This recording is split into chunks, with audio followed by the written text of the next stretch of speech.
You know what's funny is we decided almost from the beginning we wanted to do both Huntsville and Bracebridge. We ended up being able to find a really wonderful space in Huntsville first, and that was actually why we opened there. Because we live in Port Sydney, we consider both Bracebridge and Huntsville our homes. We are, the exact same distance from both of them.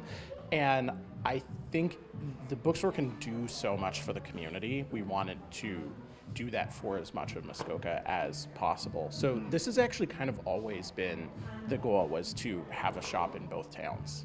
3 years ago, when we were looking at opening the first store, we had walked in here when it was still veranda and said, if we're ever going to do a bookstore in Bracebridge, this is the building we're going to do it in. It's such a beautiful space. It sort of perfectly fits the vibe and the feeling that we want to cultivate of warmth and community.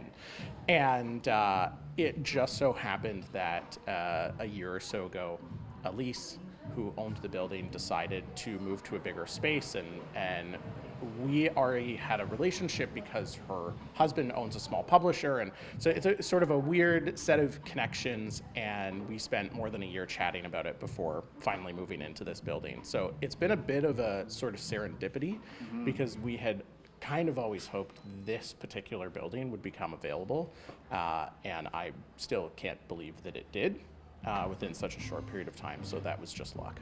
We get messages every day. I run into people on the street who tell me how excited they are.